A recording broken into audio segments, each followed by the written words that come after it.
नमस्कार.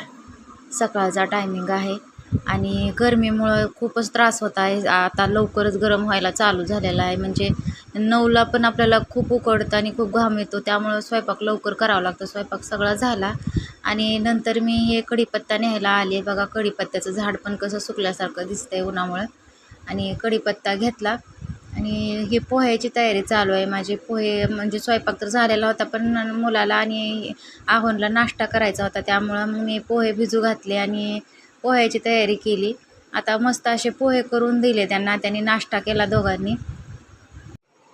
पोह्यासोबत थोडंसं थंडगार ताक हलवून द्यावं म्हटलं आणि हे दही होतं घरीच विरजू घातलेलं. त्याचं असं थंड असं ताक बनवून दिलं आणि सकाळी सकाळी थंड ताक प्यायला उन्हाळ्याचं खूप छान वाटतं आणि गरम पण होत नाही, छान वाटतं. आता हे नाश्ता यांचा झाला. आता मी म्हटलं की रांगोळी काढून घ्यावी, म्हणजे त्यांचं आवरल्यानंतर आपल्याला वेळ मिळतो. आणि छान अशी रांगोळी काढून घेतली. आणि आता हे पुढचं कसं आहे, आपलं रुटीन चालू राहतं, पण त्यांना सकाळी गडबड असते. त्यामुळं त्यांच्या वेळेत आपला वेळ घोटाळतो. म्हणून असं त्यांनी गेल्यानंतर मी ही रांगोळी काढून घेतली. पूजा केली. सासूबाई गावाला गेलेल्या असल्यामुळे माझ्याकडे हे काम आहे आणि छान अशी पूजा झाली. आता स्वयंपाक तर सकाळी केलेलाच होता, पण तरी काहीतरी भाजी वेगळी करून खावी असे वाटायला लागलं होतं. म्हणून हे ज्वारीच्या पापड्या आहेत. आता ह्या ज्वारीच्या पापड्याची भाजी, ही भाजी आता पहिलं कसं माझी आई हे भाजीला काय नसलं किंवा काही खाऊ वाटत नसलं तर हे पापड्याची भाजी, ज्वारीच्या पापड्याची बनवायची.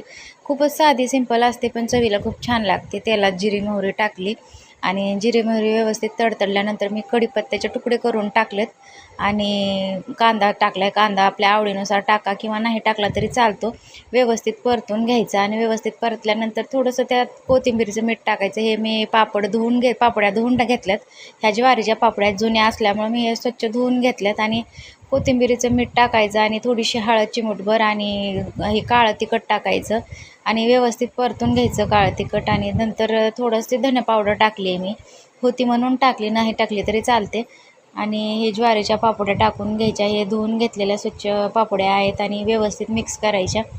आता ह्या थोड्याशा कच्च्या असतात, त्यामुळे ह्याच्यात आपल्याला आणखीन थोडंसं पाणी ॲड करावं लागतं आणि पाणी टाकून हे व्यवस्थित शिजू द्यायचं. आता चवीनुसार मीठ टाकून घ्यायचं आणि थोडंसं कूट टाकायचं शेंगदाण्याचं, म्हणजे भाजी खूप छान लागते आणि चवीला पण खूप छान लागते. आता आपल्याला जशी आवडते तसे ह्यात पाणी ठेवू शकता तुम्ही किंवा मोकळी केली तरी चालते. मी ही मोकळी करायला लागले आणि ही पापड्याची भाजी रेडी झाली बघा. आणि मी जेवायला माझं ताट वाढून घेतलं. असं साधं सिंपल जेवण रेडी आहे.